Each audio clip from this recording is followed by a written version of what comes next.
Oxygen परमाणु में 8 electron होते हैं और O2 अणु में 2 ऑक्सीजन परमाणु होते हैं और O2 अणु में 2 ऑक्सीजन परमाणु होते हैं, 2 ऑक्सीजन परमाणु होते हैं। अतः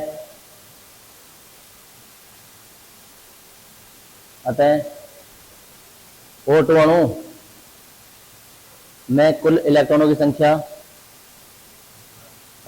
O2 अणु में कुल इलेक्ट्रॉनों की संख्या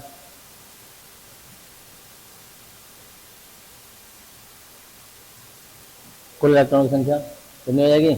8 दूनी 16 होती है।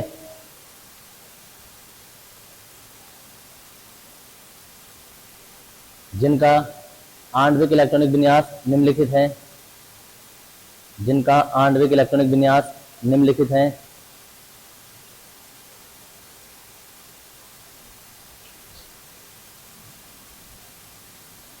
देखो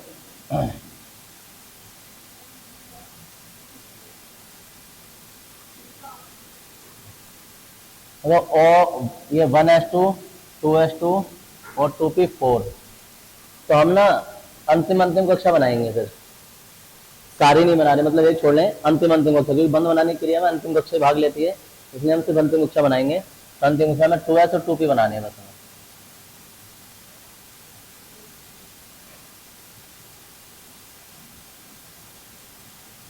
देखो इधर इसे ऐसे डैश करके छोड़ देते हैं, है ना। इधर फर्स्ट एस होगा, यहाँ तो आ जाएगा 2s,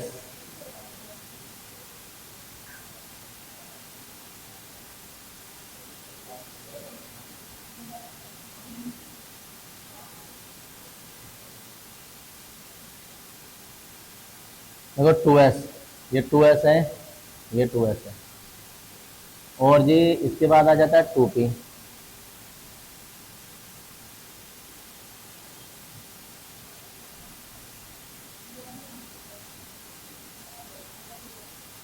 अब देखो थोड़ा सा अपवादित होता है, जरूरी नहीं है। देखो px इधर से लिखो, तुम इधर से भी लिख दो, कहीं से लिख सकते हैं। px ऐसे, py ऐसे और pz ऐसे, कैसे भी कर सकते हैं। इधर से लिख लो, इधर से भरेंगे x की ओर से ही, इधर लिख दोगे तो इधर से भरेंगे। इधर कर दो px py pz। अब याद रखना x और y एक साथ होते थे, याद आ रही है?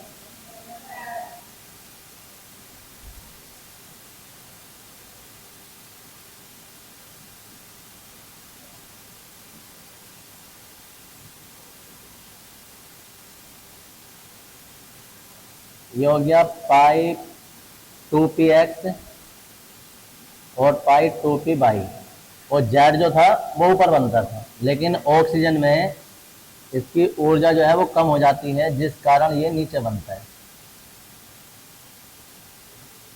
और ये आ जाएगा सिग्मा 2pz। बाकी बात आ जाती है ऊपर की, तो ऊपर में तो ये ऐसे रहेंगे जैसे हैं।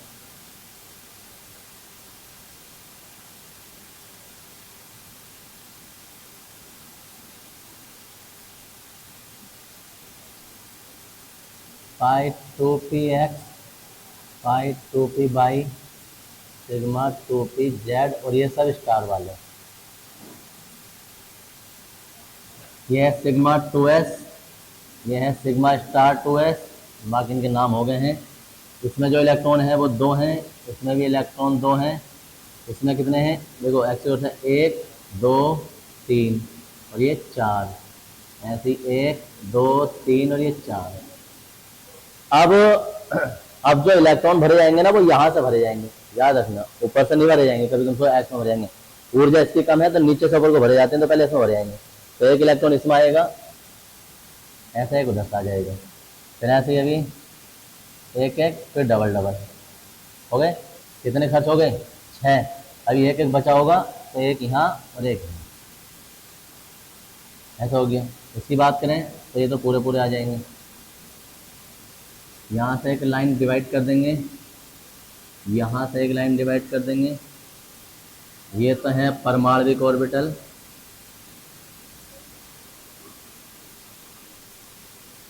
ये भी परमाणविक ऑर्बिटल,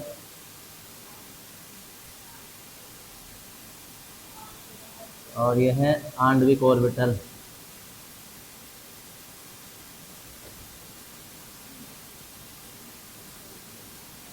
हाँ जी, इतना हो गया है। अब इतना करने के बाद में वो जो तुमने लिखा ना कि आणविक इलेक्ट्रॉन विन्यास निम्नलिखित है, तो हम कहेंगे तो नहीं है ऑटो अणु की अंतिम कक्षा। अगर हमने अंतिम कक्षा बनाई है तो हम लिख देंगे कि अंतिम कक्षा का इलेक्ट्रॉनिक विन्यास है, और अगर जो हमने सारे बनाया है तो सारे का लिखेंगे। अभी तो फिलहाल हम अंतिम कक्षा का लिखेंगे, और सारे का बनाने कोई बड़ी बात नहीं थी, ये फर्स्ट एस और बनाना था, वो सेम ऐसे बन जाएगा, लेकिन जरूरी नहीं है, टाइम ही खर्च होता है उसमें। ऑटो अणु की अंतिम कक्षा का आणविक इलेक्ट्रॉनिक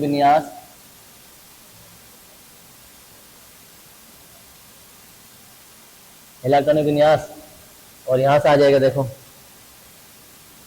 सिग्मा 2s पर 2 है, सिग्मा स्टार 2s पर भी 2 है, और जी इसके बाद आ जाता है देखो सिग्मा 2pz में 2 है, और इसके बाद आ जाता है पाई 2px और पाई 2py, यानी कि x y से पहले z आ रहा है,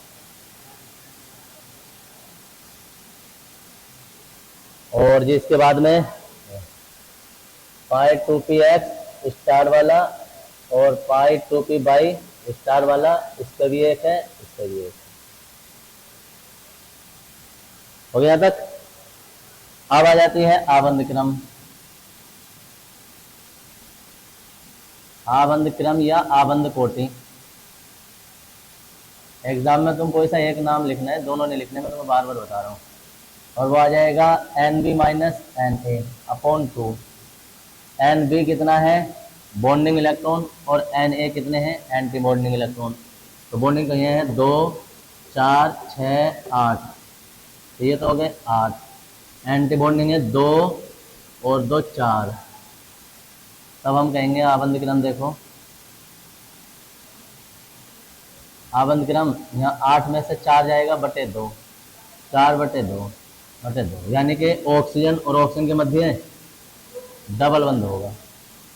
फिर हम इसमें स्थायित्व की बात भी कर लेते हैं। हम कहेंगे कि आबंध क्रम का मान धनात्मक है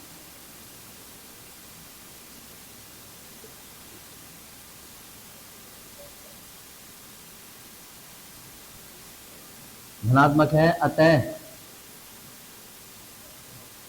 ऑटो अणु स्थायी होगा। चुंबक की बात कर लें, चुंबकीय प्रकृति की, और चुंबकीय प्रकृति में क्या है कि हाँ जी क्या होगा,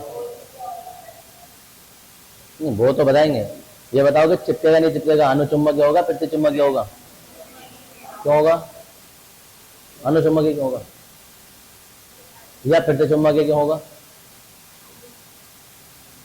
क्या कारण है, इतने दिनों से क्यों होगा, हाँ इनकी वजह से होगा, क्योंकि सिंगल सिंगल इलेक्ट्रॉन है, अयुग्मित इलेक्ट्रॉन है। तो हम कहेंगे ऑटो, याद रखना ऑक्सीजन जो है, ऑक्सीजन अणु चुंबकित होता है, चुंबकीय क्षेत्र में प्रभावित होता है ये। इसकी डिटेल अभी तुम ऐसे तुम्हें समझ में नहीं आ रहा होगा, ऐसा लग रहा होगा कि यार ये पता नहीं होता होगा, कुछ चिपकना भगना। सोचो कि तुम किसी ऐसे चुंबकीय क्षेत्र में हो, चुंबकीय क्षेत्र के बीच में फंस गए हो, और वहां तुम सांस लेने की कोशिश कर रहे हो, तो एकदम से सांस नहीं मिलेगी तुम्हें, समझ गए, क्योंकि वहां चुंबकीय क्षेत्र है, और ऑक्सीजन जो है वो चुंबकीय क्षेत्र में विक्षेपित होगी, इधर उधर भागेगी, आएगी नहीं, क्योंकि ऑटो अणु चिपकेंगे और एक दूसरे के चुंबकीय क्षेत्र की ओर भागेंगे ये। और नाइट्रोजन गैस हो गई, कार्बन डाइऑक्साइड गैस हो गई, ये सब प्रतिचुंबकीय होती हैं। अगर हम विद्युत क्षेत्र में खड़े हैं या चुंबकीय क्षेत्र में खड़े हैं ना, तो इस गैस का हमारे ऊपर कोई प्रभाव नहीं पड़ेगा, चुंबकीय क्षेत्र का कोई प्रभाव नहीं पड़ेगा, जैसे हम काम कर रहे हैं ऐसे करते रहेंगे। लेकिन अगर तुम किसी चुंबकीय क्षेत्र में खड़े हो और तुम वहां सांस लेने की कोशिश करोगे ना, तो तुम्हें ऐसा लगेगा दम घुटा घुटा सा, अब मरे ऐसा, क्योंकि पूरा ऑक्सीजन अंदर जाएगी नहीं, हमारे चुंबकीय क्षेत्र में प्रभावित होती है, इस वजह से, समझिए। तो इसलिए कभी किसी ने वो देखो ना एमआरआई मशीन, अगर किसी देखो उसमें व्यक्ति पूरा अंदर चला जाता है, जब उसका होता है फिर बाहर आता है, तो उसमें ना जब कभी एमआरआई मशीन करते हैं, जब एमआरआई करते हैं किसी की, तो उस मशीन को कहते हैं टेस्ला मशीन। टेस्ला मशीन का मतलब होता है, टेस्ला होता है चुंबकीय क्षेत्र का मात्रक होता है, और वो अपने आप में जितनी भी गोल गोल होती है ना, वो सारी मैग्नेट होती है अंदर, और उसमें सारा विद्युत परिपथ लगा होता है। तो कोई भी लेडीज वगैरह होती है जो धातु मेटल की चीजें पहने होती है ना, वो सब उतरवा देते हैं उससे, चैन वैन पहनी हो, अंगूठी या कोई भी चीज होती है। और ऐसे आदमी अगर कोई चैन वैन पहना हो, बेल्ट उल्ट पहने होते हैं या कुछ भी होते हैं ना, तो वो सब निकलवा देते हैं। अगर सोचो कोई चैन वैन पहन के वो चला गया और वो मशीन ऐसे पूरे उसमें लेके जाएगी ना, तो वो ऊपर चिपक जाएगा, नीचे चिपक जाएगा, पूरा व्यक्ति चिपक जाएगा बीच में से उठ के ऐसे, इतना ऐसे। हाँ, छोटी चैन पूरा खींच लेगी ना वो, तो या तो चैन टूटनी चाहिए। सोचो किसी व्यक्ति के बेल्ट बंधी हुई है, बेल्ट आगे से लोहे की है, अब जैसे मशीन के अंदर गया तो वो चुम्बक से बेल्ट को खींच लेगी। अब अगर वो बेल्ट में इतनी जाने के व्यक्ति को उठा ले तो वो व्यक्ति भी उठ के उस पर चिपक जाएगा जाके। और अगर बेल्ट में इतनी जान नहीं है, बेल्ट टूट सकती है तो टूट जाएगी, व्यक्ति नीचे रह जाएगा, बेल्ट चिपक जाएगी। इन चिपकने जरूर है, और ऐसे नहीं थोड़ी बहुत तेजी से चिपकेगी, इतनी तेजी से चिपकेगी कि अगर उसे 10-20 आदमी पकड़ के खींचे ना तो वो खींच नहीं सकता जब तक कि टेस्ला मशीन बंद नहीं करेंगे। और इस चक्कर में बहुत सारे व्यक्ति मर जाते हैं अगर कोई ऐसे ध्यान नहीं देते हैं। कभी अपने अंदर हथियार लेके चले गए, बहुत सारे लोग ऐसे होते हैं ना, उनके पुलिस वाले होते हैं, कुछ होते चोट वोट लगे ना, जल्दी जल्दी एमआरआई करवाओ, उनकी एक्सीडेंट हुआ, एमआरआई करवाओ भाई जल्दी से। अब उनके जहाँ था वो कुछ रखे होते हैं, पिस्टल वगैरह कुछ भी होते हैं, तो फटाक से चिपक जाते हैं, जल्दी में ध्यान देते। तो ऐसा बहुत सारा हादसा होता है, और वो किस कारण होता है, सब यही होते हैं। ऐसे ही ऑक्सीजन में भी अगर कहीं हम चुंबक के क्षेत्र में फंसे हैं या कहीं ऐसे चुंबक के क्षेत्र है तो वहाँ सांस लेने में दिक्कत होगी, कारण क्योंकि वहाँ ऑक्सीजन चुंबक के क्षेत्र में प्रभावित होगी, अनुचुंबक की प्रकृति है इसकी। और इससे पहले तुमने और गैसें देखी होंगी, नाइट्रोजन हो या और हाइड्रोजन हो, कुछ भी हो, वो सब पूरे पूरे भर जाते हैं, इसमें अकेले में अकेला रह जाता है जैसे। तो यही बात हम लिख रहे हैं इसमें। चुंबक की प्रकृति, O2 अणु की अंतिम कक्षा में अयुग्मित इलेक्ट्रॉन है, अतः O2 अणु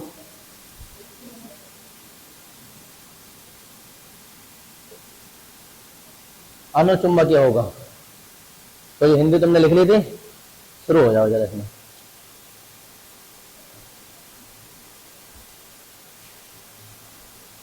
जरा तुम अपना बना लो, मैं तुम्हें बता दूं शॉर्ट में थोड़ा सा।